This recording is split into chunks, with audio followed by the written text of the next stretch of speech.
I would say that language requires grammar just like it requires sounds, but it's no more, language is no more just a series of vowels and consonants than it is a grammar.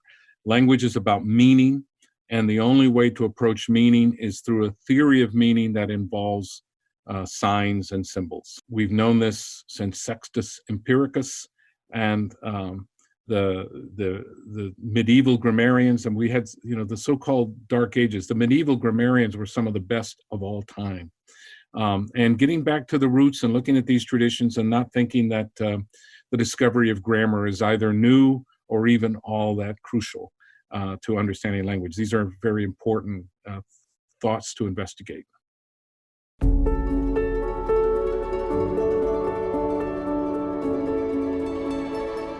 Welcome to The Story of Language, an original podcast series about language, linguistics, cognition, and culture. My name is Christian Saunders, and I am an English teacher, and throughout this series I will be in discussion with Dan Everett, linguist, anthropologist, philosopher, and author. In this episode, we talk about the big questions in language acquisition. Is there a language acquisition device? Is language learned or innate? How does child learning differ from adult learning? Should syntax be the basis for language analysis? And are humans really the only things on the planet with language, or do other animals have it too? If you would like to contact us, you can find us on Twitter at Story of Language, or you can send us an email at storyoflanguage@gmail.com. This is episode 8 of The Story of Language.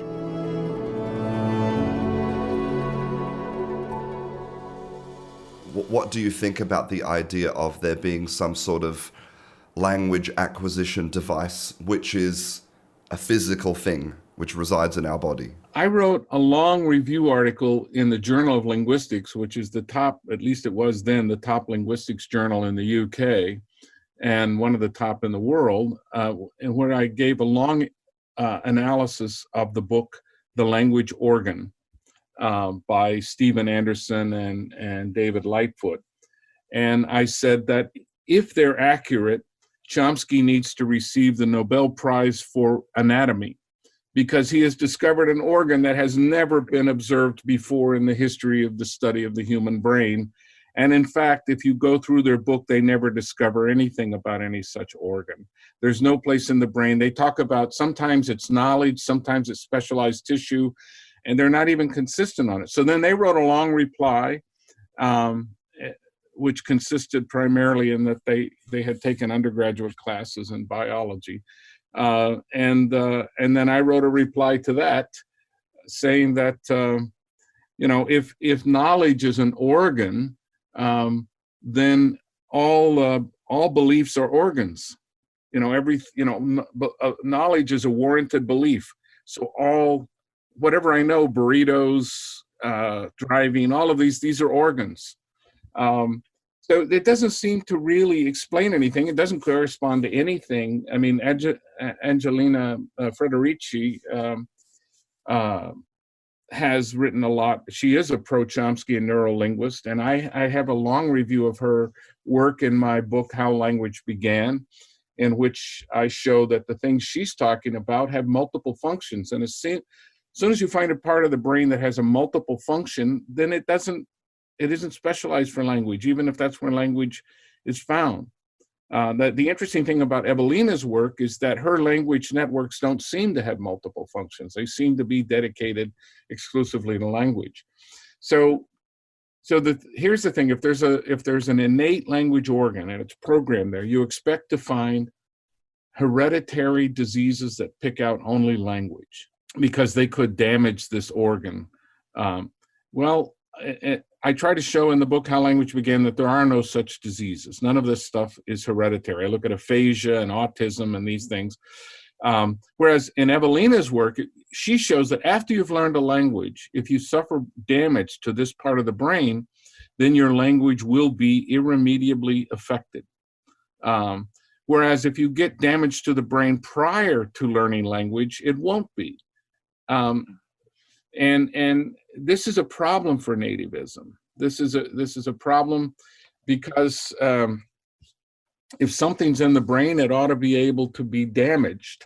There ought to be some sort of there are hereditary problems with just about everything else we're born with, from lacking a finger to having 6 fingers to being blind. So you would expect there to be people born who are function, everything is normal, but they cannot learn a language. They can hear it, they can make all the sounds, they cannot learn the language, but that's the only thing about them. I mean, obviously there are some kind of diseases like maybe autism or, things on the spectrum which can affect your ability maybe to learn language to a high level. And obviously then you have like severe retardation. The thing about autism and aphasia, autism is not, that's just a name we give to a wide range of ailments, which largely, as far as I can tell, and I have a chapter on autism that I had checked out with autism researchers and how language began. That's why it's called the autism spectrum, because, and it seems to be a series of social problems more than anything else. They don't seem to be linguistic problems. The severe cases, language is affected in my analysis because sociality is affected.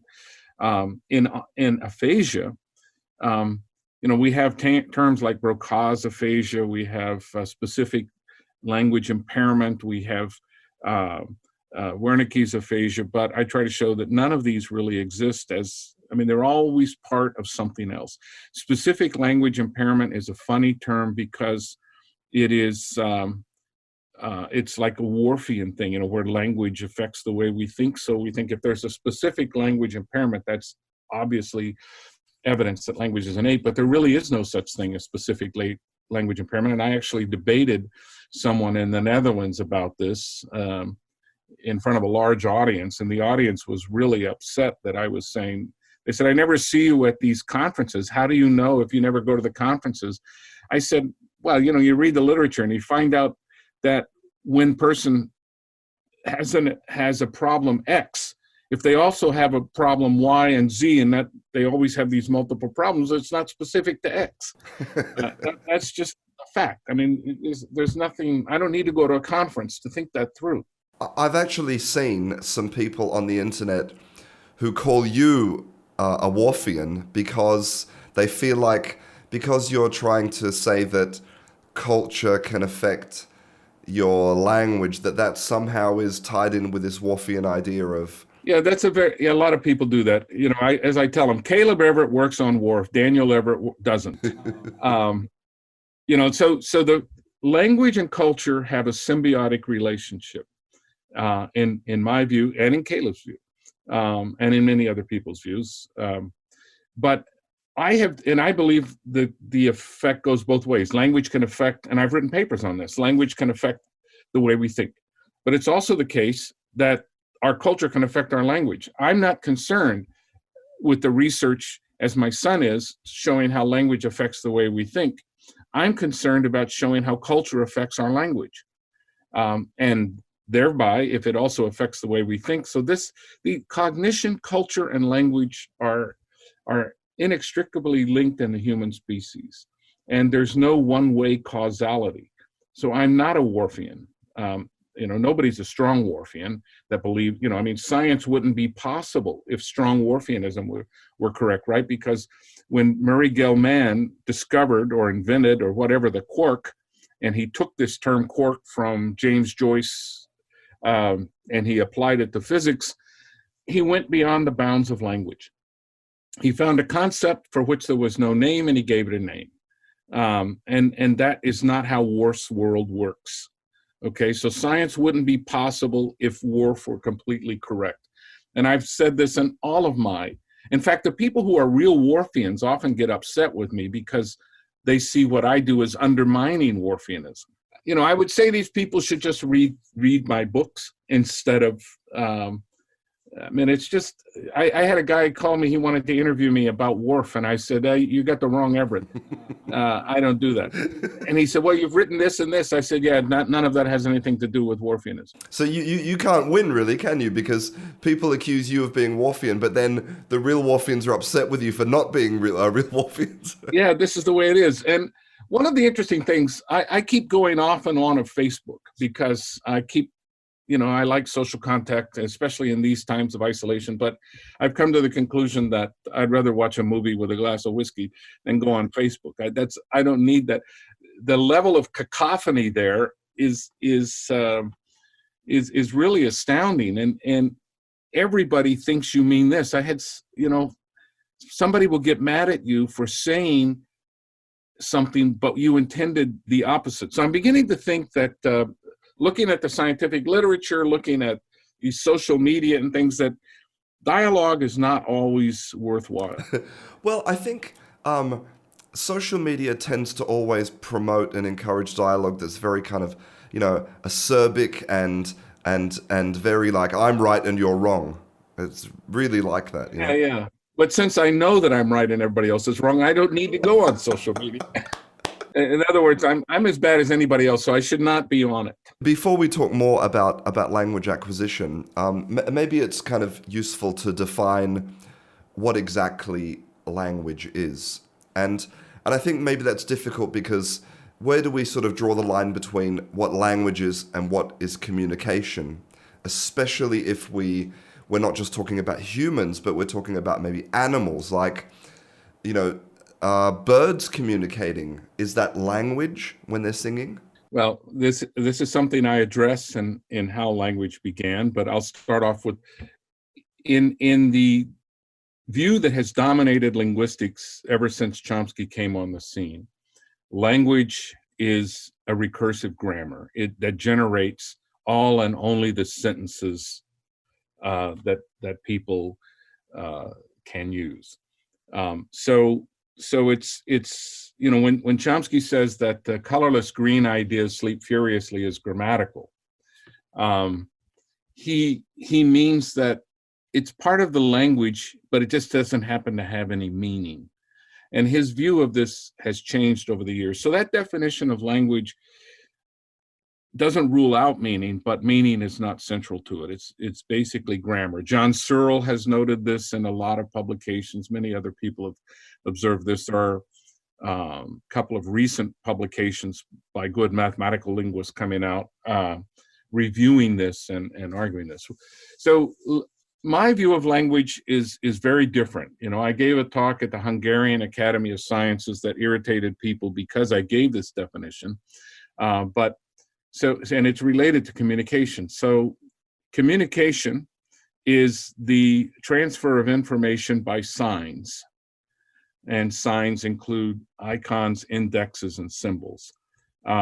Whereas I would claim that language is the transfer of information by symbols. And symbols are a special kind of sign. So all animals communicate. But I would argue that only human beings communicate primarily with symbols. I'm not saying even that other animals lack symbols. I'm simply saying they don't have a symbol generating mechanism. Their symbols are different if they have them. But we generate symbols freely. So if we say that birds, for example, communicate, and they're communicating through song, we choose song as an example. There's been some research that shows that you can take a baby bird away from its mother, and you can put it in isolation, and the bird will always produce the correct type of song for its species, even though it's never heard that song before, no one's ever taught it the song. Does that not kind of show that communication and perhaps language exists as a physical thing in our body? Well, there certainly are. Nobody denies nativism in a broad sense. We are born with different abilities. One thing about birds is that they learn local dialects. So they have a range of sounds they can produce and patterns. So one could say that there is a bird grammar and there are bird dialects, but And so that would be a problem if I were a Chomskyan. I would have to show that their grammars lack recursion. That would be the magic thing. Although I have a paper by an Israeli zoologist in which he argues that mouse discovery procedures rely heavily on a recursive method of thinking and approaching the environment. So anyway, they have a recursive discovery procedure. But let's get back to the birds. I would argue that the evidence suggests that birds are not communicating in symbols.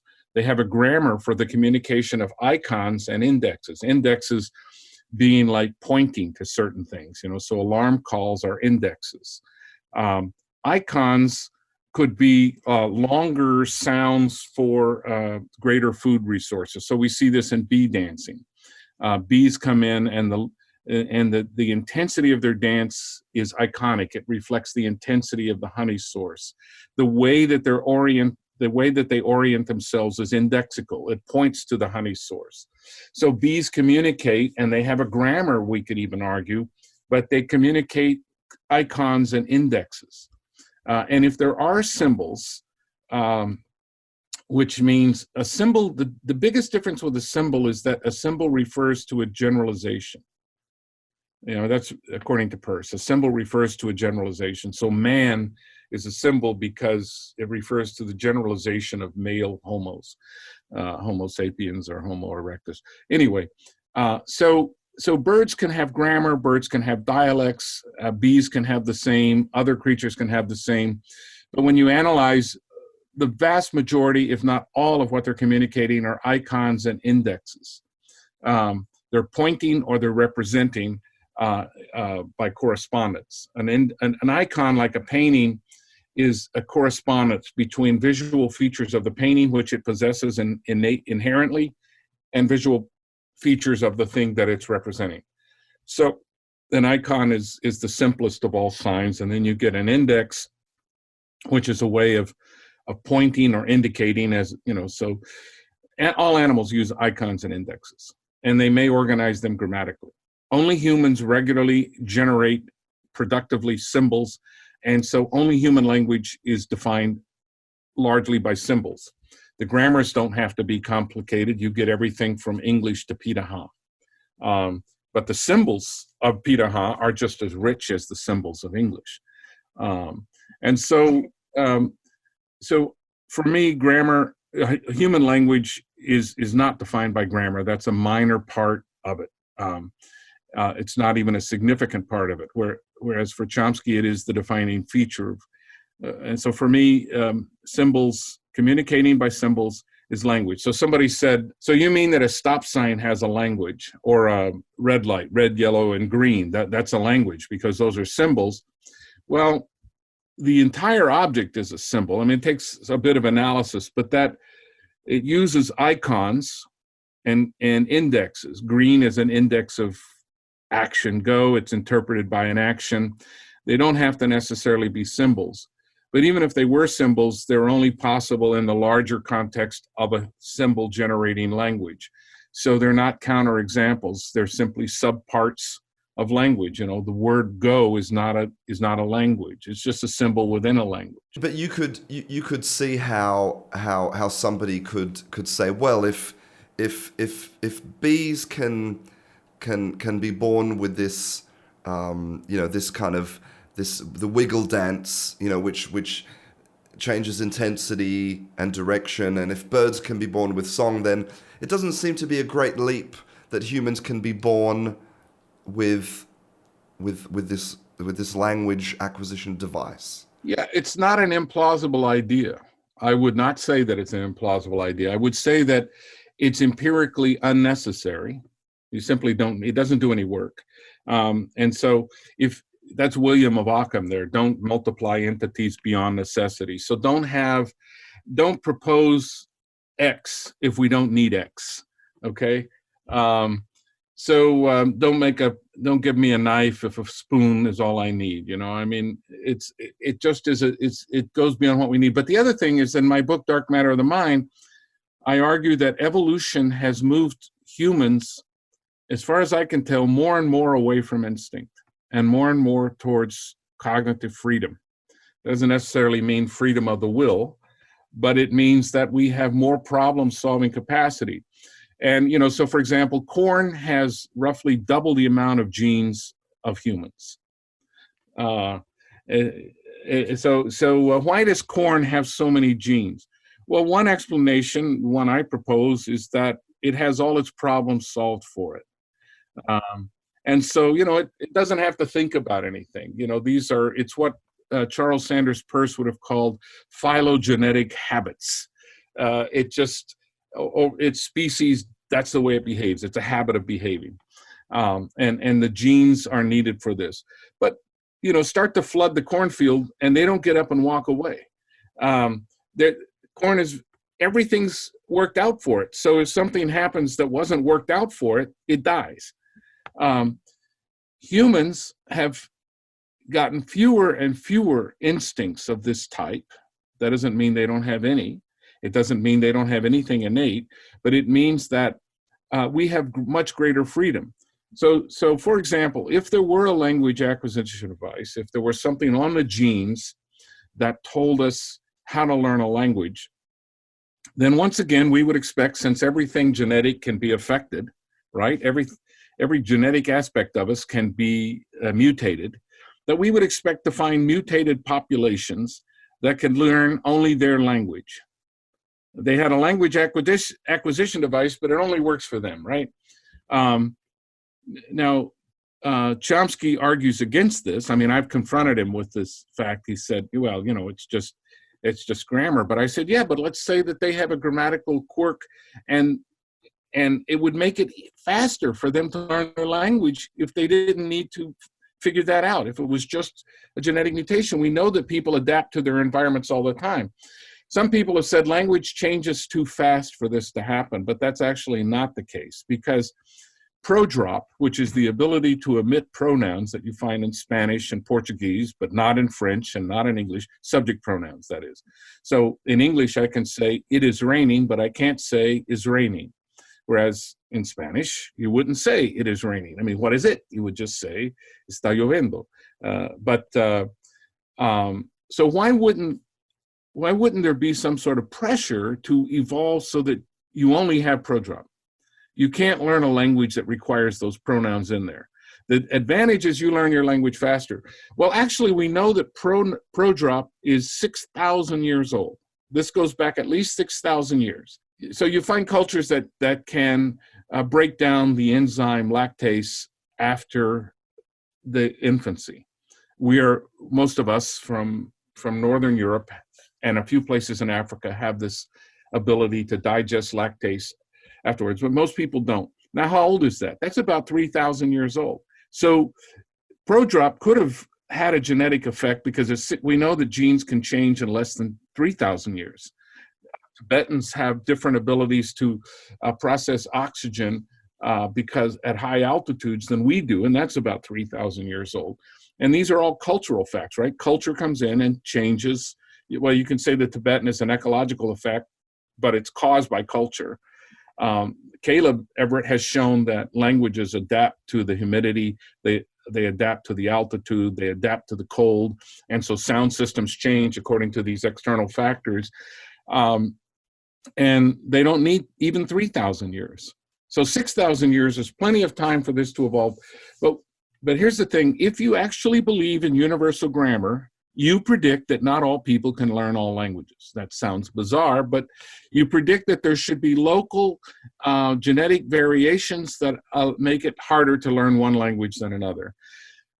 Some of my critics have tried to show such cases as proof, but they really haven't shown any such cases. Whereas if I'm right, where it's a general cognitive ability of human beings, you don't expect to find any human that can't learn any human language because it's not specific in the genes. It's a part of our general cognitive abilities. I wanted to just go back a little bit to something you said before, which was really interesting, which was that that for example, if you do take a bird away from its mother, it might produce that song, but because it's not sharing that song with a community, because it has no kind of shared symbols, it's almost not language.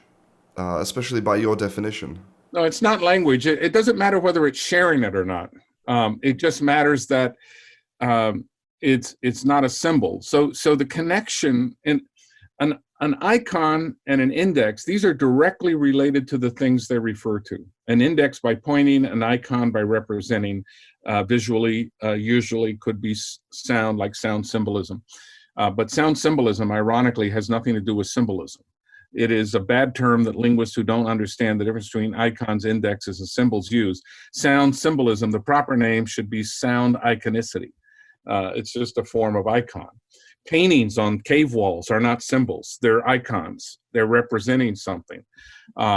They can take on symbolic effects, but a symbol primarily is something in which the meaning and the form used to represent the meaning and the thing that interprets them, this relationship, this triadic relationship between a thing that interprets, an interpretant, person would call it, and a sign, the physical manifestation, and the object, this relationship between the object, the interpretation, and the sign is culturally generated in most cases. There are a few exceptions, but by and large, and that's the thing that makes human language special, we culturally generate these at will. So there's nothing necessary in that connection. So if you find a bird that can only make certain sounds and certain things, well, sure, that could be innate. But if you examine how they're doing it, they're not symbols. There's no freedom there.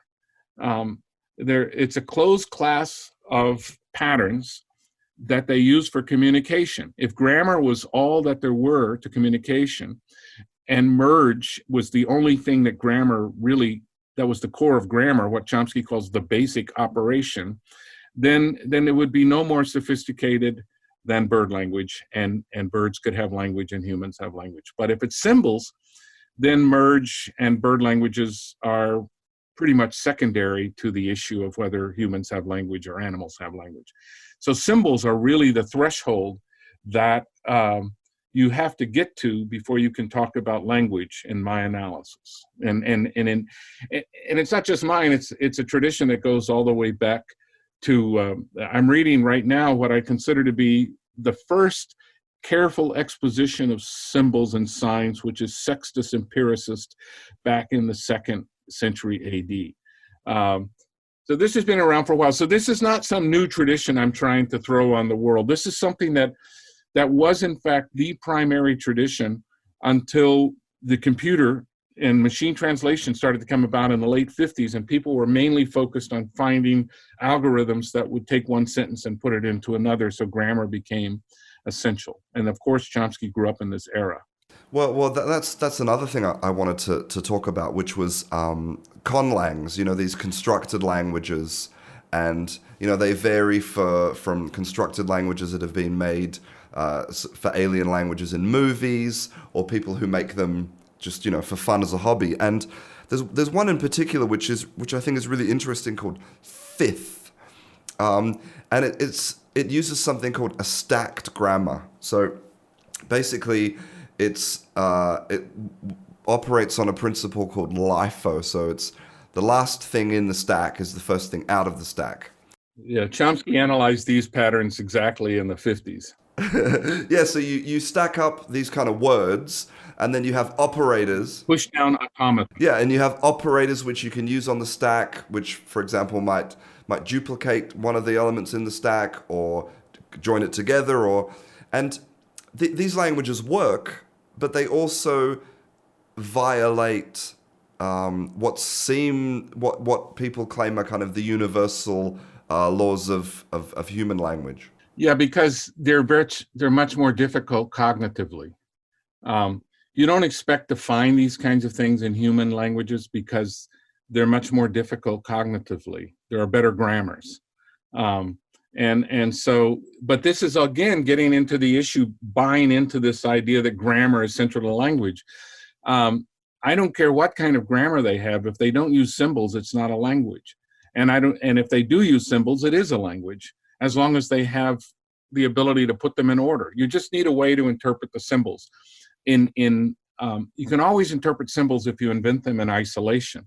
But to interpret them in a larger context where you have multiple symbols, you require a bit of grammar. But as I argue, the only grammar you really need is to put them in an agreed upon order. So agent first, verb second, and patient third. I mean, that's fine.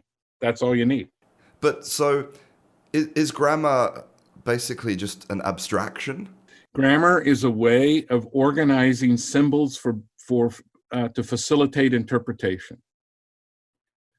And so if I could just throw out words randomly, which is often what the gorillas do that are taught symbols. So gorillas can learn symbols, but they don't seem to be able to organize them in a fairly regular way. So it becomes difficult to interpret this word salad that comes out of their mouth. And so you find very generous researchers saying, oh, look, he said this. But the only reason because you sort of know the gorilla. My dog says things to me all the time, but really she's not saying anything. And I've never seen any evidence that a dog can learn symbols. So people claim dogs can learn up to 1,000 symbols. Dogs learn icons and indexes.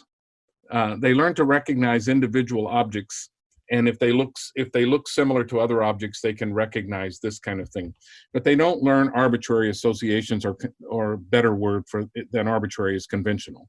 Now, I have a debate going with a friend of mine who's a philosopher at Indiana University, and he claims that they do learn symbols, but I don't think that's right. But I wouldn't say it's impossible for an animal to learn a symbol. What I would say is that animals don't have culture, so they're unable to freely generate symbols.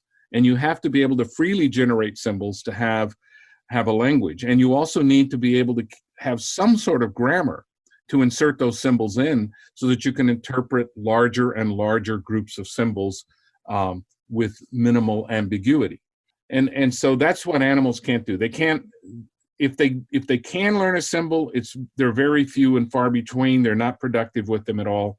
And they can't learn because of short-term memory, because of the cognitive demands of grammars. They can't learn much that goes beyond 2 or 3 symbols. For better or for worse, obviously, one of your main points of contention against universal grammar is recursion. But you've said to me many times, and you've said that you don't argue that the Peter Han, for example, can think recursively. That they just don't express recursion in their grammar. But maybe you could argue that if you can think recursively, if language reflects our thinking process, then doesn't that, if we reverse engineer that thinking, doesn't it mean that at the end of the day, because language reflects thought, and if the way we think comes from our innate structure, that we see objects and we see actions, does that not mean that it's innate? No, and there are several reasons for that. I mean, the claim about recursion in the original article by Chomsky, Hauser, and Fitch in Science, and in subsequent articles, and in Chomsky's own interviews about me in The Grammar of Happiness, which they didn't, well, they showed part of those. They didn't show them all in the movie. I saw them all. He's arguing about grammar, that language is based on a recursive grammar. So it doesn't matter whether they think that way or not. If you find a language that doesn't have a recursive grammar, that claim is just wrong. Now, if you want to alter the claim, and you want to say that recursion is required for grammar, but it doesn't have to show up in grammar, well, then that also doesn't say anything, right? And I have a paper, a very brief little paper that I posted on the internet about the logic of that claim. If you want to claim that something is essential for language, basically either it has to appear in language or it's irrelevant. You cannot, so let's say that Peter Ha is an exception. Everybody says, okay, Peter Ha is an exception. The people who are willing to go that far. Most people say I'm a liar. But let's say that is an exception. So what does that show? It just shows there's an exception. Well, could there be another exception? Well, sure, if there's one exception, there could be another. Could all languages be exceptions? Well, in principle, yes.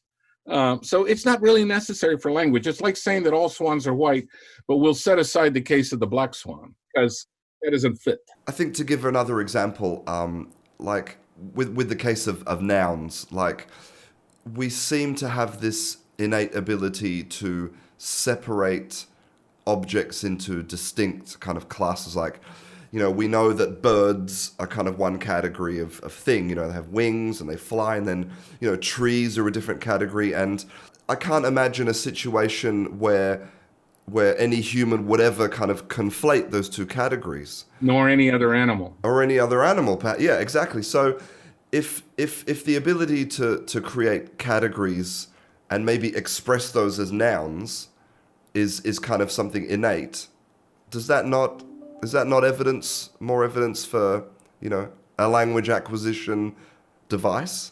No. I mean, unless you want to give it to squirrels and say they also have it, because they also categorize the world around them. I mean, in fact, culture after culture categorizes the world differently, not radically differently at all times, but they do use different classification systems.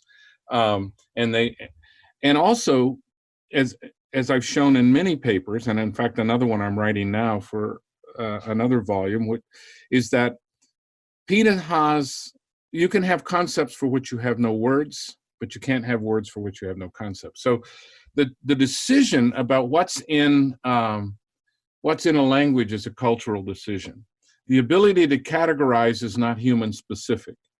The ability to have language is human specific, as long as we have a careful distinction between communication and language. And so the question about categorization doesn't really get us any closer to because what we do with our categories is not simply index them or make representations of them. We have symbols that represent whole categories that are generalizations. So animals generalize, but they don't make symbols for those generalizations, not in the conventional sense. I mean, so you could say that an alarm call is a generalization. So any creature that meets a certain description is going to trigger an alarm call by vervet monkeys or whatever. But that doesn't mean it's a symbol. It simply means that call indexes this sort of broad generalized thing.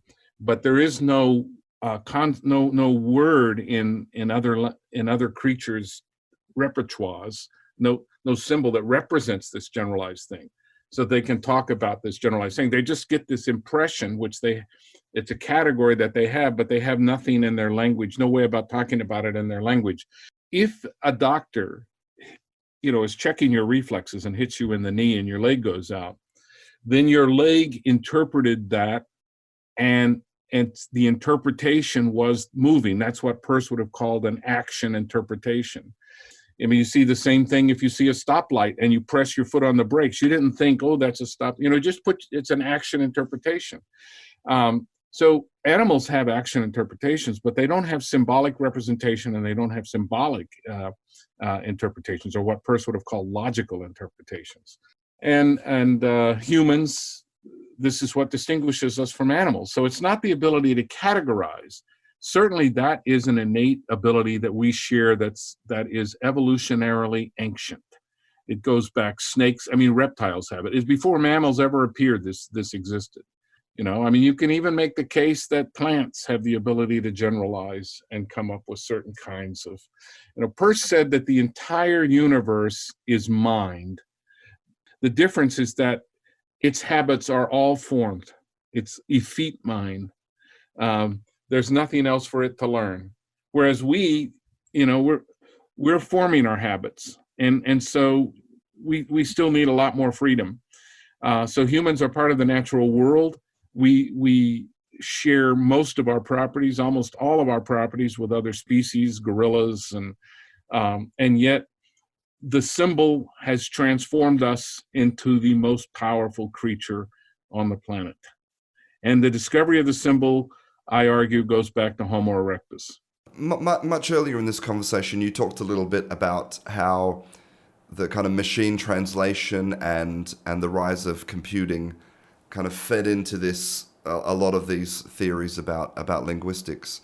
So like thinking about translation and about the ability to, like, let's say, take a book and then, if somebody's bilingual, then they can take that book and they can translate it into that language. Is if there's no limit to that process in terms of if you can take any source language and translate it into any target language, does that not mean that all human languages have these common properties? There are a few things to say about that. First of all, you can't do that. You can't translate anything from one language into any other language.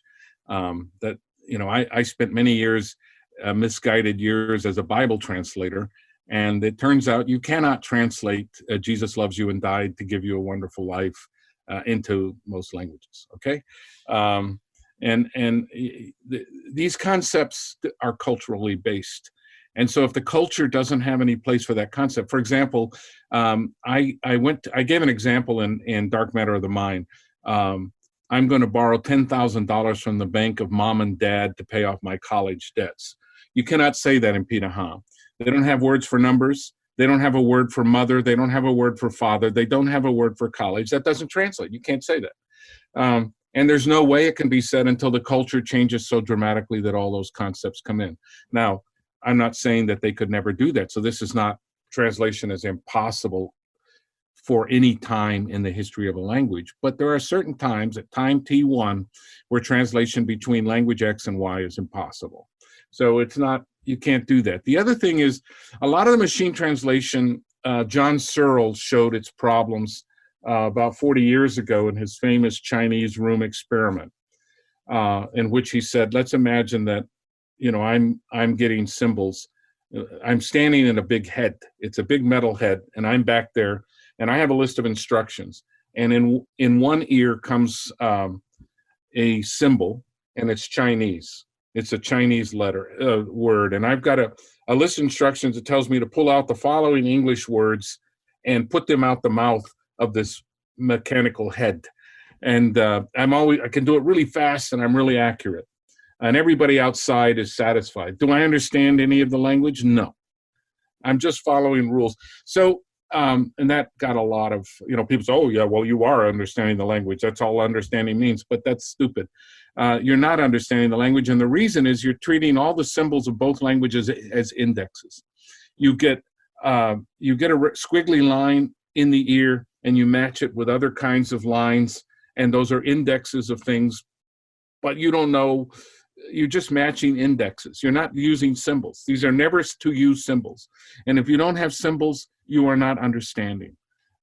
So you can perform a lot of tasks just based on indexes. So if I smell smoke, I might run the other way to avoid a fire. No symbol was involved. That's just my animal instinct. I may interpret great fear by pissing my pants. That's just an action interpretation that doesn't require any symbols. So a lot of the discussions, unfortunately, over the last 50 years have been extremely deficient in understanding what they're talking about, because they have ignored this centuries-old understanding of signs and symbols and how we think these ways. And when you throw out this, you've thrown out, ironically, our so-called advances in linguistics have thrown out the greatest conceptual tools and cognitive advances in the study of language that were ever made, which is the study of signs, semiosis, and try to work without it. The one thing linguists don't like about semiosis is that it is not specific to humans. It's not even specific to sentient creatures. It's found throughout the universe. So it just means that language is a little subset of a bigger, much, much bigger picture. And that bothers some people. They make their living telling everybody that language is unique in the universe. But symbols are unique to humans, perhaps. No, not even completely that, but language is just the transfer of information by symbols. Let's talk a little bit more about language acquisition, specifically the difference between children and adults. So I've got Adele Goldberg's book here, Explain Me This. Great book. Amazing book. And there's this great little sentence in the book. It says, how is it that native speakers know to avoid certain expressions while nonetheless using language in creative ways? It's no exaggeration to say that this basic question has bedeviled linguists and psychologists for the past 4 decades.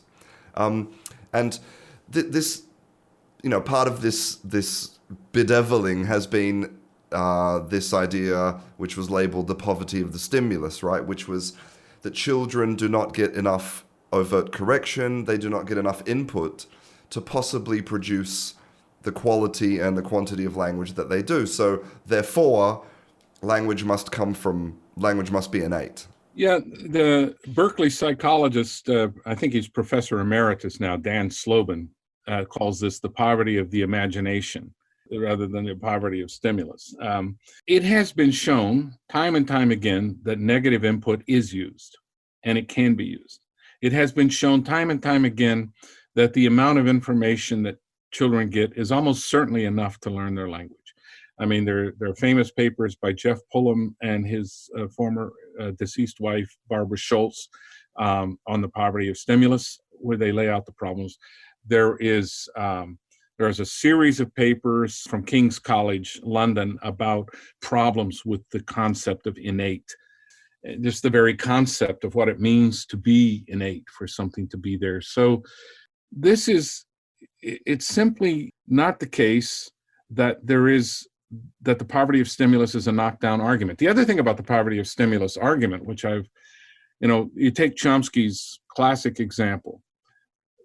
So it's the man is here, and you want to ask a question yet with a yes/no answer. So you say, is the man here? So Chomsky says, so the child might think, take the first verb and move it to the left, and you get a question. So now we get the man who is tall is here. And we want to ask a yes/no question. So we say, is the man who is tall here? But we do not say, is the man who tall is here? And so Chomsky says, see there, they know innately the difference between embedded and non-embedded sentences, matrix and embedded. That is a silly example, because what is it that children are really doing? If you listen to the intonation, which people act as though language is all typed, like it's never actually spoken. Sure, if you leave the intonation out, that's a mystery, but new information is marked in almost every language by higher pitch or greater loudness. So when I say the man is here, here has a falling and a higher tone. The man who is tall is here, it's the same thing. So the predicate has a higher tone because it introduces the new information. The relative clause almost always has a lower tone because it's giving old information. Who is here? The man who is here is tall. I only use that relative clause in most cases because you and I know what we're talking about. The relative clause is the shared information. So it's always going to get the lower intonation because it doesn't stand out. So now we come back to the question. Is the man here? I'm asking question about new information. I'm not asking question about old information. The man who is tall is here. Now, what am I going to ask a question about? I'm not going to ask a question about who is tall because that's the part we already know. I'm going to ask a question about is here. And that's marked by higher pitch. So kids don't have to know diddly squat about main versus subordinate clauses. They simply have to pick up on the pitch marking of new information. And they also have to pay attention to the context and know this is the new information. So they're asking questions about new information, case closed, plenty of evidence. There shows nothing about anything innate, except the ability to hear pitches and eventually recognize new information. But these are, I can also recognize new recipes. And I mean, these are just general cognitive properties. They're nothing specific to language. So another thing so people say, so you think, Chomsky says this, so you think my daughter is no different from a rock because rocks don't learn language and my daughter is. Well, that's pretty silly. I think your daughter's not a rock, or your granddaughter, or how many generations it goes these days. So this is not hardly a knockdown convincing argument that my granddaughter is not a rock. But what it does mean is that, there's a biological basis to human behavior. The question is it specific to language? And the answer is no. There's just no evidence that it's specific to language. There's no evidence from studies of the brain. There's no evidence from studies. I mean, take Brokaw's area. That brain that Brokaw studied is still in a vat, and people who look at it say it wasn't even Brocau's area that was damaged. We don't know what it means to say, after all these years, what something is local in the brain very well. We're getting better and better at that. I mean, Evelina Fedorenko's work is getting quite good at it. And her experiments are so beautifully designed and use so many subjects from so many different languages, a lot more than 16 subjects. We're talking about hundreds of subjects from lots of languages and lots of controls, very well worked out scientifically. So there is a language network. And so a lot of people say, well, see there, she's proven that language is innate. That's news to her, because that, she says, well, maybe it is, but I haven't shown that. What about this eternal problem of the adult trying to learn a second language? Because it seems like children have this, dare I call it an instinct, a magical ability to... You can call it peanut butter if you want. It doesn't matter. Where they seem to have this ability to learn a language and learn it to a very high level, just like a native speaker. And then adults very, very rarely have the same ability, even though they are obviously more intelligent. Well, it's not clear that they're more intelligent. But here, let's go through the arguments. Can children learn languages fast? Yes. Is that all they can learn fast? No. They learn everything fast. They're pruning their brain. They're learning what not to know. They're just making all these decisions. We're born with a lot more synaptic connections in our brain than we ever need. We're pruning them most of the time and doing some others. So children are in the wonderful position of having all these connections and narrowing them down. Adults have already narrowed them down. They're literally in what we call a rut. And now they got to build them up again, which takes effort. It's something different going on in the brain. The other thing too is that, as Piaget noted many years ago, a child's first language is the construction of their identity. Their language helps define who they are. They have no other way to communicate. The motivation to learn that language is absolutely fundamental to them. So they're constructing an identity, learning to communicate, acquiring the only communicative device that's currently available to them. Now, take an adult. They have a different kind of neurological task, which is to build up synapses instead of weaken connections. Then they're not building an identity, most of them. If you're a businessman working in Brazil, everybody's talking to you in English. Your chauffeur speaks English. You're going home and talking English to your family. All you need enough is to get these guys to do whatever you tell them to do when you get there. And the same thing if you're a Brazilian businessman in the U.S., get these guys to do whatever it is you tell them. I mean, there's no real strong, you have an identity. You're the boss of the effing company. Now, if you're a missionary, your motivation is different, but it's still not the construction of your identity. There are a few adults that are very gifted at this sort of thing. And, like there are a few adults that are very gifted at piano and gifted at, writing. There's all kinds of stuff people are gifted at. We don't fully understand this, except to know that talent and giftedness are culturally defined. You could be a great physicist. It's not going to get you anything among the Piraha. You got to be a great hunter there if you want to get people's attention. So what counts as talent or ability just really depends on what the culture values. There are lots of people who we have a heterogeneous output of cognitive abilities, although they're shared fairly similarly. Probably if we use Chomsky's example of a Martian, our genius and talent is probably just slight little aberrations from the Martian's perspective, and cultures tend to, stand up and applaud for some things and not others. So all kinds of reasons why second language learning would be more difficult. There would be less motivation to do it. It would be, cognitively more challenging when there's less motivation, and we've got all kinds of other things going on. I mean, what's the child got to do, right? They got to learn their language and eat. They can be pretty focused on that. The adult has a lot of other things to do. It's just not at all clear that there's any lesson to be drawn from the fact that adults have a more difficult time learning language. They also have a more difficult time learning lots of other stuff. Children learn lots of stuff fast. Adults tend to know what they want to know and screw the rest. And so it becomes hard for them to learn this other stuff. So just as a kind of small little sidetrack, because I've seen you play the guitar and you're amazing at playing the guitar, right? You know, you hear stories about people who are really good at something like playing the guitar or the piano or playing tennis. They hate it when people say to them, wow, you've got a talent for that. Because talent seems to be just a result of thousands and thousands and thousands of hours of practice. I started playing the guitar when I was 10. And all through my high school years, I probably played 12 hours a day. I did very poorly in school. I just played 12 hours a day because I liked it when girls came over to hear. So sex was the biggest motivation for learning to play the guitar. And I worked at it really hard for a long time. You know, it's like when I tell people learning, I do these monolingual demonstrations where I show people how you can learn a language with no language in common. And I work for maybe an hour, 2 hours, and show them that you can actually learn a lot about the language in that short a period of time. And I said, now you just do that twice as long every day for 10 years and you got it. There's no magic to it. You know, people say, oh, you couldn't hear some of those sounds. And I said, yeah, you know, but I will hear them. I just have to keep working at it. I'll get it all figured out. You know, most of the music we learned when we were in rock bands in Southern California in the 60s, I mean, we read music. In fact, all of us read music, but we never looked at the music. We just learned by listening to the song.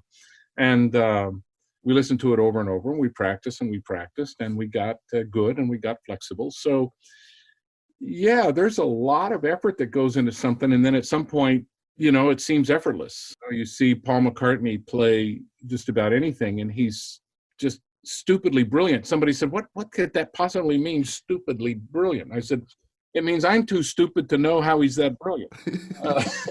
Because he's just crazy good. But so he clearly has, I wouldn't deny that I have some ability, some place in my brain that helps me to play the guitar. But I also would say that there are probably a lot of people who have even more of that than I do, who can't play the guitar as well as I can because they haven't worked as long. And I don't work that hard at it anymore. I mean, I play maybe 30 minutes a day these days. So I sort of, you know, my band got together after 45 years and we gave a concert back in our hometown, and some guy came up to me and says, wow, you're amazing on the guitar. I said, you should have heard me when I was 17. That's a lot better then. I've only gone downhill. And so, you know, all these things are a lot of work, learning another language. My Portuguese, I would say that when I was living in Brazil full time, I could, and I still, when I visit Brazil, I can fool a lot of people into thinking that I'm Brazilian.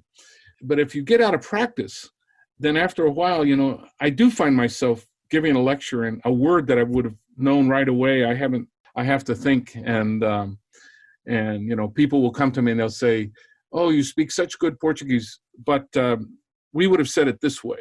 And, you know, my daughter, give an example of adult versus daughter. My daughter went to school in Brazil, and after her first semester, I was invited to give a lecture at her school in Portuguese. And we had both been learning Portuguese for the same amount of time. It was about 6 months. Afterwards, she was grinning. She was like in, sixth grade. And she was grinning. And I said, what are you grinning about? She said, you said some things wrong. She thought that was great that she knew that and I didn't. And, you know, she was actually speaking it more than I was. She was speaking it better, but she was also speaking it more every day. All of her friends were Brazilian. And so she was totally immersed in it. And I eventually made myself get more immersed. We moved away from other Americans and we spoke Portuguese in the home and for most of every day. So it's not a mystery that adults have more of a problem. Well, I'm going to ask you a question that actually I saw somebody ask in an internet forum, and I was like, wow, that's really, because I've never asked you this question, but since the Piraha language lacks recursion, what happens when they learn a second language like Brazilian or even English? How do they sort of cope with those structures? You've fallen into my hands. They don't learn those languages, but there's no Piraha who fluently speaks Portuguese. However, a colleague of mine who visited the Piraha a couple of times with me, Jeanette Sacco, who teaches in England at a university in Bristol, the University of West of England, went there, and she's actually published 2 separate papers on the Pirahas learning Portuguese. And what she shows is that they don't use recursion in Portuguese. And the Portuguese connectives that normally show recursion, some people don't have those. And others who are starting to learn a little bit of recursion in Portuguese are starting to use those. So it's exactly what you would expect. If they don't have recursion in Piraha, they're not going to put recursion in Portuguese. But they do have recursion in their brains. And so the more they learn Portuguese, the more they learn recursive language. So it's totally consistent. And I'm very happy that she wrote those papers, not me. Yeah, and well, get ready for this, because here's another criticism coming your way. Directly under this question that someone had asked on this forum, someone said, well, what Dan is doing is he's just basically saying that there's this hierarchy of languages, and English is better than Piraha because it has recursion, and therefore Pirahan is an inferior language because they can't do it. Yeah, I've heard that a lot of times. These people have never read anything I've written, because I've addressed all of this multiple times. Recursion has an important function in language. It also has an important function in thought. In terms of thought, Piraha have recursion. How do I know this? Because if you look at their story, recursion folks like Chomsky only look at sentences. They do not look at stories. And so with stories, you can see the Piraha, without using recursion in any individual sentence, structure their stories recursively. They have themes within themes, sub-themes, less important themes, and more important themes. So this is recursive thought. So we're only talking about sentences.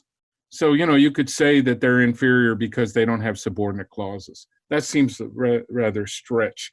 But the function of recursion is to pack more information into every sentence. That's important in a literate culture, and in a culture where there's not much environmental noise. I mean, it is an effective way of transmitting more information per sentence.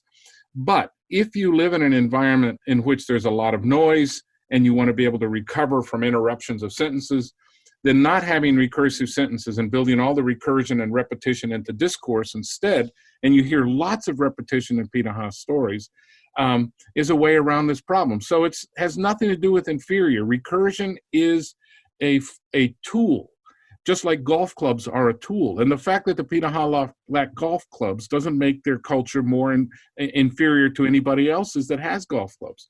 It's a totally bizarre way of thinking that people would think that there's this hierarchy there's no hierarchy of languages. Languages are built on symbols, Piraha just as much as English.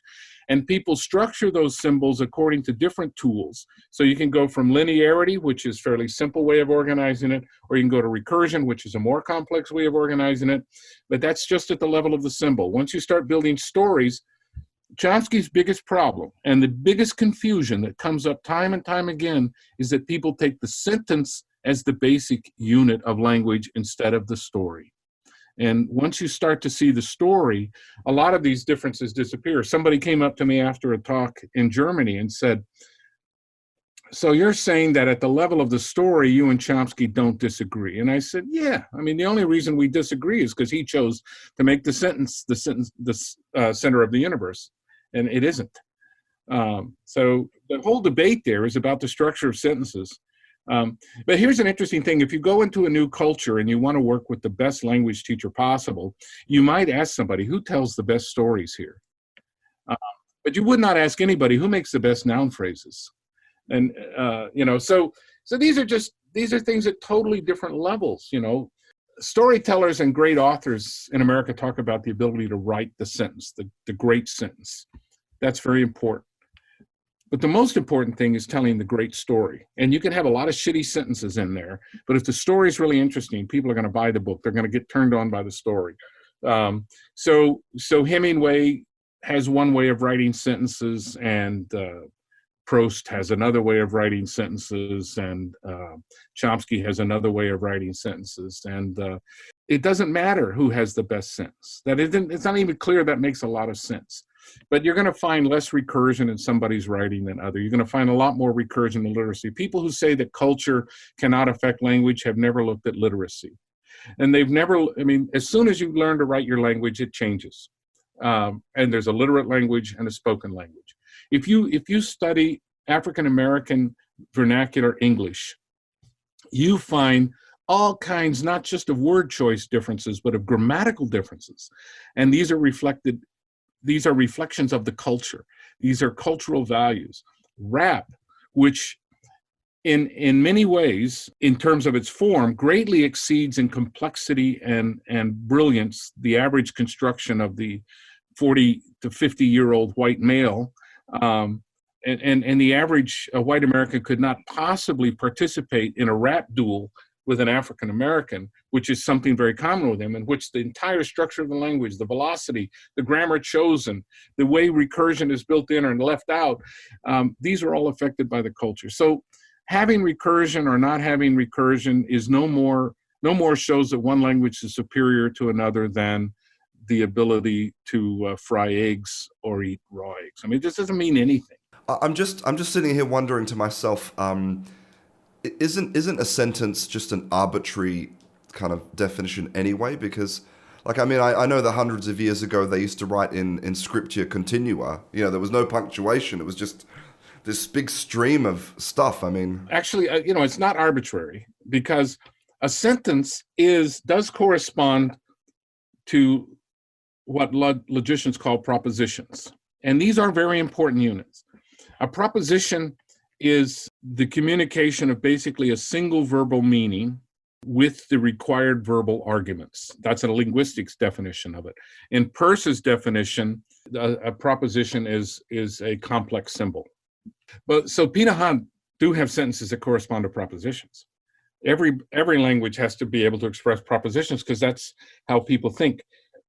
But it's not how we think completely. So Peirce said that a proposition is a complex symbol, but an argument is a perfect symbol.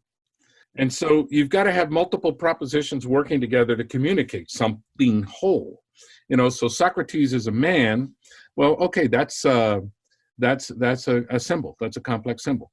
It has symbols in it, and it together makes it a more complex symbol.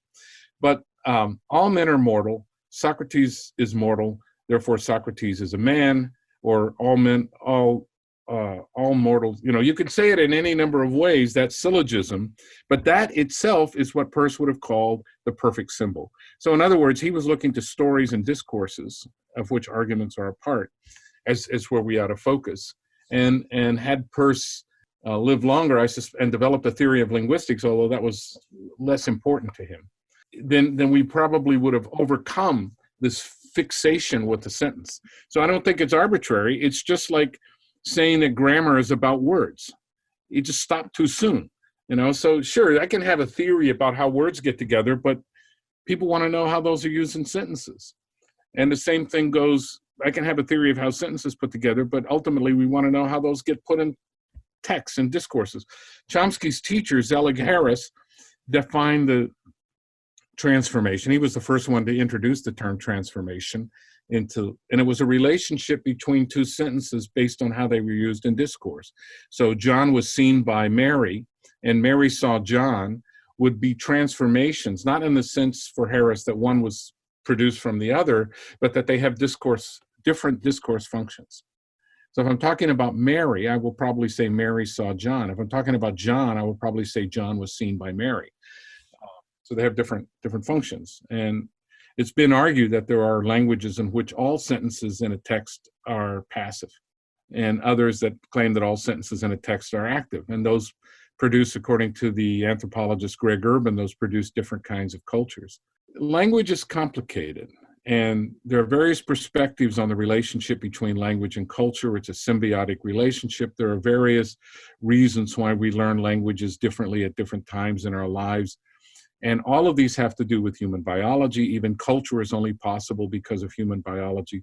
But this doesn't mean there's anything specific in human biology. The greatest part of our biology, as I've said, is that we're evolving away from these kinds of specific instincts to a much greater cognitive freedom to be able to do a lot more stuff than corn can do.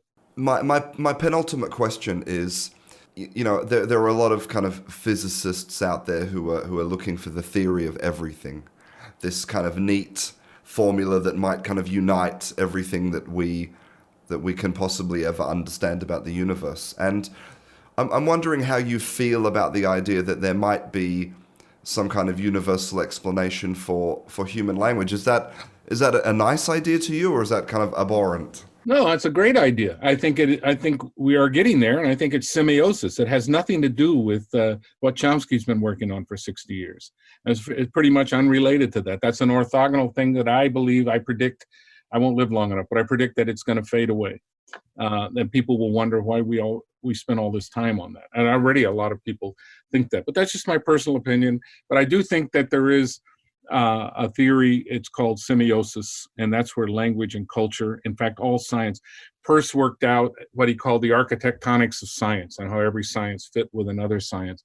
So a theory of everything, as long as physicists realize that physics is also a process of semiosis. It's we can't have a theory without semiosis. And so what we need, there are people working in biosemiosis now. There are books coming out on semiotics in the non-human world. And this is a whole new area of research. It's not so new, but it's still a minority position for a lot of people, but there's a lot more work coming out there. I've been a linguist since I took my first linguistics course in 77, so that's 43 years ago. So in 43 years, I would say that, 25 of those years was just working in Chomsky's theory and having this same perspective on language. And it's only been in the last 3 or 4 that I have been looking for other things and found them in the relationship between culture and language, and then come to realize that semiotics is, in fact, the glue that holds culture and language together. So just to finish up, what is it that you would like what is it that you would like people to understand about the idea that language is grammar? I would say that language requires grammar just like it requires sounds, but it's no more, language is no more just a series of vowels and consonants than it is a grammar. Language is about meaning, and the only way to approach meaning is through a theory of meaning that involves signs and symbols. We've known this since Sextus Empiricus and the medieval grammarians, and we had, the so-called Dark Ages. The medieval grammarians were some of the best of all time. And getting back to the roots and looking at these traditions and not thinking that the discovery of grammar is either new or even all that crucial to understanding language. These are very important thoughts to investigate.